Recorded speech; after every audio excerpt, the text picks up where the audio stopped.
again this summer. Was it a wake-up call for Galway, or could Donegal finish the job this time? The commentary is by Darren Maloney and Martin Carney. Michael Donlan come back from left half forward. Now Derek Savage out in front of his man. Referee spotted some pushing in there. Paul Clancy has taken the free already. Michael Meehan, a goal and a point last week. Brilliant turn, he's got around Sweeney. Michael Meehan fists the point. It's their second score in the match. They've both been from play and they narrow the gap, but that was absolutely superb from Michael Meehan. Hangs up nicely for Kevin Cassidy. Adrian Sweeney, Paul McGonigal it was who was trying to hang on to it. Sweeney being forced wide by Gary Fahy on the right boot this time. Well, left and right, he can do no wrong in this year's championship. It's the Devaney and Sweeney show for Donegal. They lead by 5 points to 2. Sweeney has got 2, Devaney's got 3.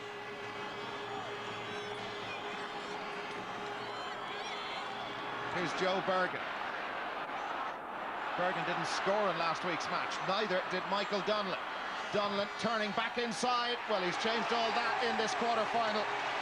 The finger goes up in the air and Michael Donlan has opened his account against Donegal. Shane Carr, lots of space over on the far side, but Donegal come back in with Paul McGonigal. Brendan Boyle is now free, and Boyle has lots of time to pick his options. Christy Toy has made a super run, not been picked up. Toy, that's a very fine score. Good response to the Paul Clancy point from Galway just a few minutes ago. And again, the quality in Donegal's side there for all to see. They lead by 7 points to 5. The wind, remember, in this first half, it's blowing over into the far corner near where the scoreboard is, but it is helping Donegal, certainly. Adrian Sweeney, lovely play to bring Damien Diver in. Adrian Sweeney again on the left boot this time. Need I tell you where that's gone? 3 points for Adrian Sweeney, 2 of them have been from play, and the Donegal captain is really enjoying himself. Fabulous point. And now here's Pádraig Joyce. The space closed down on Joyce. Goal chances! Oh no! It's gone wide, it came off the upright. That had goal written all over it. Joyce, though, given the space, and he was able to exploit it. Galway still with more of the ball, and it's Michael Donlan showing that familiar turn of pace. Donlan gets to the end line and fists it over the bar. 2 points, both from play. He's on his way back, Michael Donlan, if he was ever away. Kevin Cassidy launching it forward. Gary Fahy getting there ahead of Adrian Sweeney, but it's Brian Roper first to the breakdown. Roper has lots of space and options inside.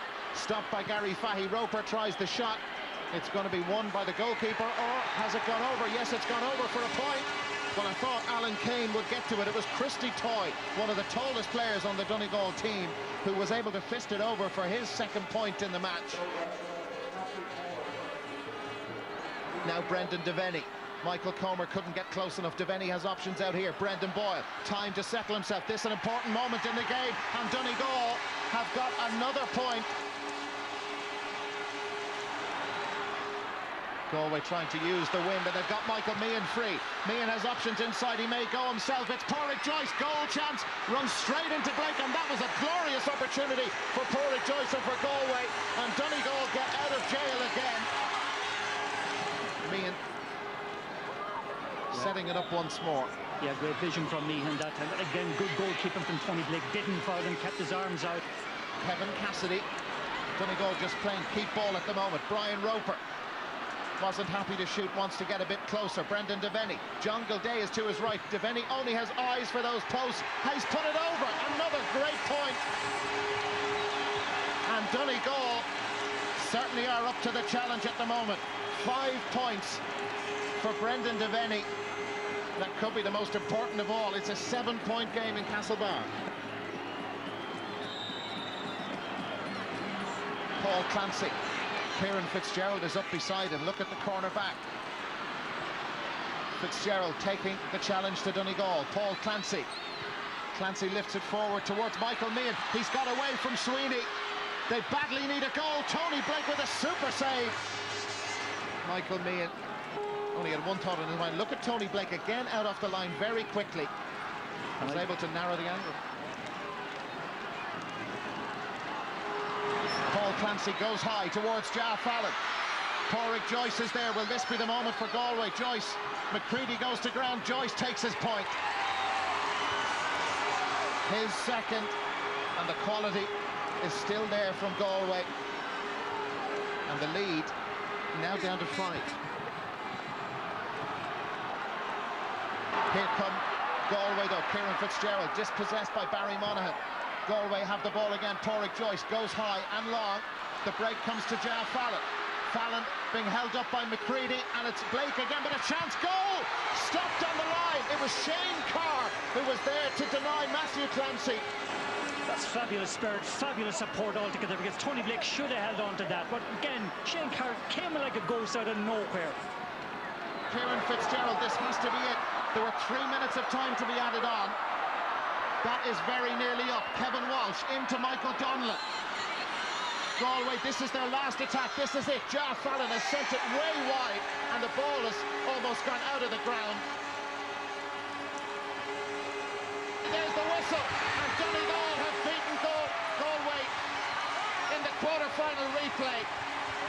Wonderful scenes for a huge Donegal support here in Castlebar.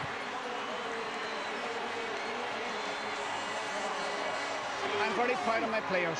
The day belongs to the players. The work rate out there, the endeavour, and saying that, you know, it's no more than probably last Sunday we left it behind us, but we came here to the west of Ireland, they've done it, and I congratulate all my players. And credit to Galway, they played football with us all day long, and we played football with them. There was no dirty knocks out there. It was a good open game of football, and I'm delighted for the travelling population here, which must be well in excess of 10,000, Jim. I suppose this is going to be my first All-Ireland semi-final coming up, and I'm very proud to play for Donegal, and proud all these good people come down here to see us. You know, it was an awkward trip for them today, and I suppose, I mean, every year we've been written off and been written off. It's this year more than any year we're written off, and we can't be that bad for an All-Ireland semi-final, you know. Now tell us about the game, Brendan. How do you recall it, the pattern over the shape of it? I think Galway dominated midfield for most of the game, but I suppose they let us off the hook a few chances. There was a good few goal chances, and whatever ball we got in the first half, we used and we scored. We were very economical with it, and I think the start of the game stood this.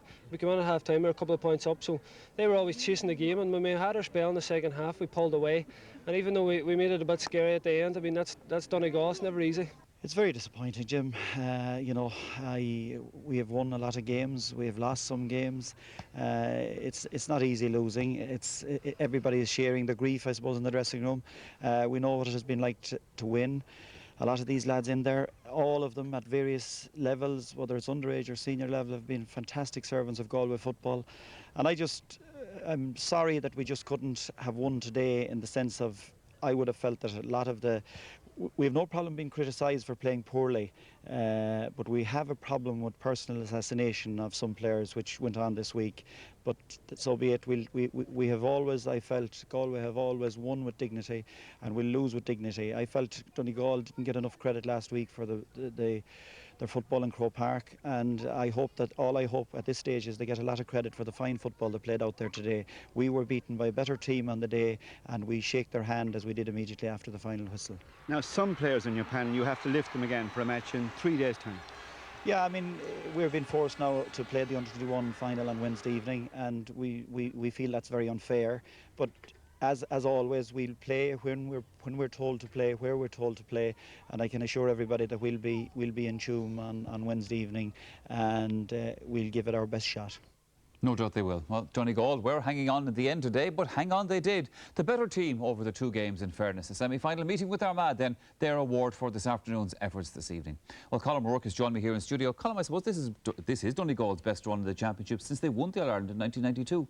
Yes, and you know, when we look back on the pattern of the summer, I think it's 10 weeks ago today that they were beaten by Fermanagh, and I think at that time Brian McAniff said this was the worst Donegal performance that he had ever seen, and he has been around for 100 years, so he's seen every Donegal performance, and for what he has done, and his management team have done, and the players, to rise from that is a phenomenal achievement. It's the great success story, really, of the summer. The fantastic thing about what they did today for me was they were leading at half-time when Galway were coming back into the game and gradually coming back into the game. And it was very important that Donegal went out and got scores in the second half, and they did that. And that really, really put the mark on the game for them. Yes, that's right. Well, I think Brendan Devaney summed up the game very, very well there when he said, you know, they had to strike early in the second half and they lived on their nerves a bit. And in that 10 minutes at the start of the second half, when Galway needed to get back into the game, instead of that, it was Donegal scored 4 points in a row, and they just widened that gap to 7. Christy Toy getting up there, punching over, and they had a succession of great scores, this one from Brendan Boyle, and then Michael Hegarty came and he kicked one. You know, Michael Hegarty is one of the great workhorses of this team, and he always pops over a couple of points as well. So in that spell after half-time, they went from 3 points up to 7 points up, and Galway then always had a lot of trouble reeling them in. They needed a goal, and what they did then was they missed a succession of fairly easy chances, starting with Pádraig Joyce's at the end of the first half, which, you know, he should have buried. And it wasn't Pádraig Joyce's day. A fellow who fought hard all through, in fairness, you know, criticised last Sunday maybe for a lack of passion. But here he should have flicked it in, got it and lost possession, and the ball cleared. And Galway always needed that goal to bridge a 7-point gap.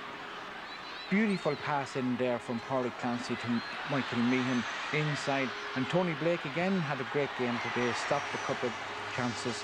You know, any one of those would have put Galway right back in the game. And then in this last one here, when, you know, it looked as if Ja had done all the hard work, given it in, Tony Blake comes out, and it looked as if Matthew Clancy had only to kick into an empty net. But, you know, I feel with Galway, and you were making the point, you know, about the younger Galway players, you know, and you were comparing them to Wexford. Now the West over this Galway team, are they finished and all that kind of stuff, but even the experienced players are young on this Galway team.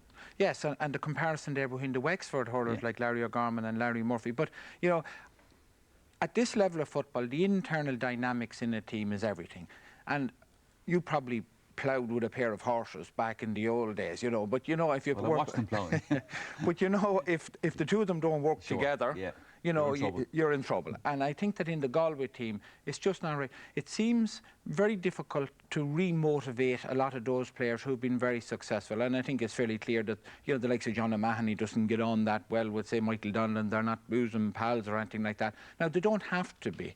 But it seems as if there is a difficulty there. And John O'Mahony has proven to be an excellent manager. But that happens with teams that have been very successful. And it doesn't matter whether you're 25 or 35. It can be very difficult to re-energise yourself, to have another go at it.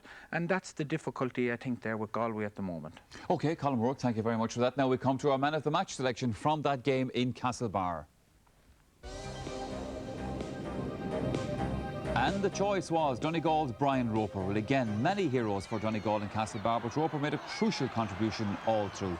And giving credit to him, once again, Colin Rourke, there are other players in the Donegal team. What was a good team performance, I felt, today? It was, and it's funny enough, there wasn't that many stars in the Donegal team. Everybody did their job. Christy Toy was very good, Michael Hegarty, and of course, the men up front, Sweeney and Devaney, played their part as usual. And then you had Shane Carr taking the ball off the line. But I think Roper sums up the style of Donegal football. He's here and there, and he's busy, and he's everywhere. And he's often the fall guy. Oftentimes when things are going wrong, it's Roper come off. And so today I think he deserved his day of glory, because he's put in years of hard graft for the Donegal team. And for him and the Donegal players today, it paid off. Ah, it did, of course, and we give them our congratulations. So then Donegal will square up to Armagh in the All-Ireland semi-finals. And maybe Brian McAniff's men would be advised